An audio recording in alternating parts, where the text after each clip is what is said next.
ನಮಸ್ತೆ ಫ್ರೆಂಡ್ಸ್, ಇವತ್ತು ನೋಡಿ ರಾಗಿ ಜೊತೆ ಕಡಲೆ ಬೀಜ ಹಾಕೊಂಡ್ಬಿಟ್ಟು ಸೂಪರ್ ಆಗಿರುವಂತ ಒಂದು ರೆಸಿಪಿ ಮಾಡ್ತಾ ಇದ್ದೀನಿ. ಬನ್ನಿ ಅದು ಯಾವ ರೀತಿ ಮಾಡೋದಂತ ನೋಡೋಣ.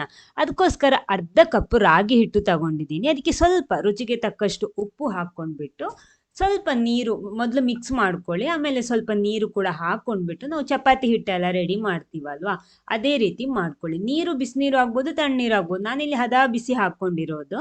ನೆಕ್ಸ್ಟ್ ನೋಡಿ, ಈ ರೀತಿ ಒಳ್ಳೆ ಸಾಫ್ಟ್ ಆಗಿರೋ ಹಿಟ್ಟು ರೆಡಿ ಆಗುತ್ತೆ ಅಲ್ವಾ. ಇನ್ನು ಇದನ್ನ ಉಂಡೆ ಮಾಡ್ಕೊಳ್ಳಿ. ರೆಸ್ಟ್ ಮಾಡ್ಬೇಕು ಆ ಥರ ಏನು ಬೇಡ, ಜಸ್ಟ್ ಇದನ್ನ ಉಂಡೆ ಮಾಡ್ಕೊಳ್ಳಿ. ಉಂಡೆ ಮಾಡಿಬಿಟ್ಟು ನೋಡಿ, ನಾನಿಲ್ಲಿ ಬಾಳೆ ಎಲೆಗೆ ಸ್ವಲ್ಪ ಎಣ್ಣೆ ಸ್ಪ್ರೆಡ್ ಮಾಡಿಟ್ಟಿದ್ದೆ, ಅದರಲ್ಲಿ ಈ ರೀತಿ ತಟ್ಕೊಳ್ಳಿ. ಸ್ವಲ್ಪ ತೆಳುವಾಗಿನೂ ಮಾಡ್ಬೋದು, ಸ್ವಲ್ಪ ದಪ್ಪಾಗಿದ್ರೂ ಪರವಾಗಿಲ್ಲ. ನೋಡಿ, ಈ ರೀತಿ ತಟ್ಕೊಂಡಿದ್ದೀನಿ. ಕಾವಲಿ ಬಿಸಿ ಮಾಡಿಬಿಟ್ಟು ಅದಕ್ಕೆ ಸ್ವಲ್ಪ ತುಪ್ಪ ಹಾಕೊಂಡ್ಬಿಟ್ಟು ಸ್ಪ್ರೆಡ್ ಮಾಡ್ಕೊಳ್ಳಿ ಈ ರೀತಿ. ಆಮೇಲೆ ಅದರ ಮೇಲ್ಗಡೆ ನಾವು ರೆಡಿ ಮಾಡಿಟ್ಟಿರುವ ಈ ರೊಟ್ಟಿಯನ್ನ ಹಾಕೊಂಡ್ಬಿಟ್ಟು ಬೇಯಿಸ್ಬೇಕು. ಎರಡು ಬದಿ ಕೂಡ ಕರೆಕ್ಟಾಗಿ ಬೇಯಬೇಕು. ಅಂದರೆ ತೆಳುವಾಗಿ ಮಾಡಿಬಿಟ್ರೆ ನಮಗೆ ಬೇಗ ಬೇಯಿಸ್ಬೋದು. ಸ್ವಲ್ಪ ದಪ್ಪ ಆದರೆ ಸ್ವಲ್ಪ ಟೈಮ್ ತಗೊಳುತ್ತೆ. ಇಲ್ಲ ನಿಮಗೆ ದಪ್ಪನೇ ಬೇಕಿದ್ರೆ ದಪ್ಪನೂ ಮಾಡ್ಬೋದು, ತೊಂದರೆ ಏನಿಲ್ಲ. ಅದು ಬೆಂದು ಸಿಕ್ಕಿದ್ರೆ ಸಾಕು ನಮಗೆ. ಸ್ವಲ್ಪ ಮೇಲ್ಗಡೆ ತುಪ್ಪನೂ ಸ್ಪ್ರೆಡ್ ಮಾಡ್ಕೊಳ್ಳಿ. ಅದು ಸ್ವಲ್ಪ ಡ್ರೈ ಆಗಿರುವ ಪ್ಲೇಸಿಗೆಲ್ಲ ಸ್ವಲ್ಪ ನೋಡಿ ಈ ರೀತಿ ತುಪ್ಪ ಸ್ಪ್ರೆಡ್ ಮಾಡ್ಕೊಳ್ಳಿ. ಅವಾಗ ಒಳ್ಳೆ ಸಾಫ್ಟ್ ಆಗಿ ಬರುತ್ತೆ. ಒಂದು ಬದಿ ಬೆಂದ ಮೇಲೆ ತಿರುಗಿಸಿ ಹಾಕ್ಕೊಳ್ಳಿ ನಿಧಾನಕ್ಕೆ. ಅದು ಹುಡಿಯಾದ್ರೂ ಪರವಾಗಿಲ್ಲ, ಜಸ್ಟ್ ಈ ರೀತಿ ಮಾಡಿಕೊಂಡ್ರೆ ಆಯಿತು. ಎರಡು ಬದಿ ಕೂಡ ಬೇಯಿಸಿ ಸಿಕ್ಕಿದ್ರೆ ಸಾಕು ನಮಗೆ. ನೋಡಿ, ಇವಾಗ ರೊಟ್ಟಿ ರೆಡಿ ಆಗಿದೆ. ಇದೇ ರೀತಿ ಎಲ್ಲ ಕೂಡ ರೆಡಿ ಮಾಡ್ಕೊಳ್ಳಿ. ನೋಡಿ, ಇಲ್ಲಿ ರೊಟ್ಟಿ ರೆಡಿ ಆಗಿದೆ. ಇಲ್ಲಿ ನಾನು ಎಕ್ಸ್ಟ್ರಾ ನೋಡಿ ಅರ್ಧ ಕಪ್ಪು ಕಡಲೆ ಬೀಜ ರೋಸ್ಟ್ ಮಾಡಿ ರೆಡಿ ಮಾಡಿಟ್ಕೊಂಡಿದ್ದೀನಿ. ಕರೆಕ್ಟಾಗಿ ರೋಸ್ಟ್ ಆಗಿರಬೇಕು. ಮೊದಲೇನು ಮಾಡಬೇಕಂದ್ರೆ ಒಂದು ಮಿಕ್ಸಿ ಜಾರ್ ತಗೊಳ್ಳಿ. ಅದಕ್ಕೆ ನಾವು ರೆಡಿ ಮಾಡಿಟ್ಟಿರುವಂತಹ ರೊಟ್ಟಿ ಇದೆಯಲ್ವಾ, ರಾಗಿ ರೊಟ್ಟಿ, ಅದನ್ನು ಈ ರೀತಿ ಸಣ್ಣ ಸಣ್ಣ ಪೀಸ್ ಮಾಡಿಕೊಂಡು ಮಿಕ್ಸಿ ಜಾರಿಗೆ ಹಾಕ್ಕೊಳ್ಳಿ. ಆಮೇಲೆ ಈ ರೆಸಿಪಿ ನಿಮಗೆ ಈ ರಾಗಿ ರೊಟ್ಟಿ ಮನೆಯಲ್ಲಿ ಮಾಡಿ ಉಳಿದಿದ್ರು ಕೂಡ ಈ ರೆಸಿಪಿನ ನಿಮಗೆ ಟ್ರೈ ಮಾಡ್ಬೋದು. ಎಲ್ಲ ಕೂಡ ಈ ರೀತಿ ಕಟ್ ಮಾಡ್ಕೊಂಡು ಹಾಕ್ಕೊಳ್ಳಿ. ಇದನ್ನು ಹುಡಿ ಮಾಡಬೇಕು. ಫೈನ್ ಆಗಿ ಹುಡಿ ಮಾಡಿ ರೆಡಿ ಮಾಡ್ಕೊಳ್ಳಿ. ನೋಡಿ, ಈ ರೀತಿ ಹುಡಿ ಆಗಿರಬೇಕು.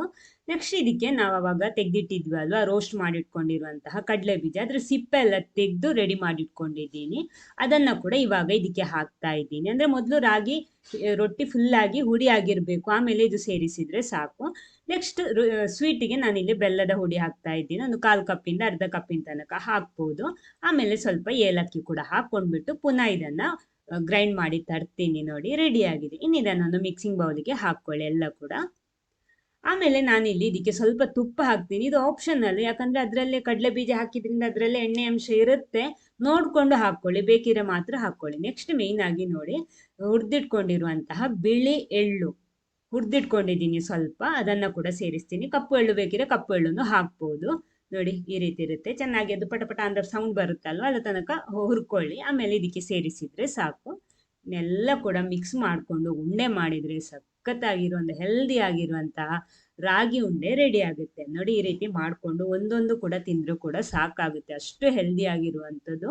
ಆಮೇಲೆ ಇಲ್ಲಿ ನಿಮಗೆ ಬೆಲ್ಲ ಬೇಡ ಅಂತ ಇದ್ರೆ ಖರ್ಜೂರ ಸೇರಿಸ್ಬೋದು. ನಾವು ಗ್ರೈಂಡ್ ಮಾಡುವಾಗ ಚೆನ್ನಾಗಿ ಒಳ್ಳೆ ಸಾಫ್ಟ್ ಆಗಿರುವಂತಹ ಖರ್ಜೂರ ಕೂಡ ಸೇರಿಸ್ಬೋದು. ಡೇಟ್ಸ್ ಕೂಡ ಹಾಕ್ಬೋದು. ನೋಡಿ, ಈ ರೀತಿ ರೆಡಿ ಆಗಿದೆ. ಮಕ್ಕಳಿಂದ ಹಿಡಿದು ಎಲ್ರಿಗೂ ಕೂಡ ತಿನ್ಬೋದು. ಇದು ಸಖತ್ತಾಗಿರೋ ಒಂದು ಕ್ಯಾಲ್ಶಿಯಂ ರಿಚ್ ಉಂಡೆ ಅಂತಾನೆ ಹೇಳ್ಬೋದು. ನೋಡಿ ಯಾವ ರೀತಿ ಇದೆ ಅಂತ. ಟೇಸ್ಟಲ್ಲಿ ಅಷ್ಟು ಅತ್ಯುತ್ತಮ ಟೇಸ್ಟ್ ಅಂತಾನೆ ಹೇಳ್ಬೋದು. ರುಚಿಯಲ್ಲಿ ಏನು ಕೂಡ ಕಾಂಪ್ರಮೈಸ್ ಮಾಡೋಕ್ಕಾಗಲ್ಲ. ರುಚಿಯಲ್ಲಿ ಅದ್ಭುತವಾಗಿರುವ ರುಚಿಯಾಗಿರುತ್ತೆ. ಸೊ ಮಿಸ್ ಮಾಡಬೇಡಿ, ನೀವು ಕೂಡ ಟ್ರೈ ಮಾಡಿ, ಟೇಸ್ಟ್ ಮಾಡಿ. ಇಷ್ಟ ಆದರೆ ಒಂದು ಲೈಕ್ ಕೊಡಿ.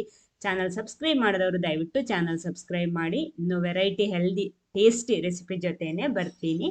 Okay, thank you.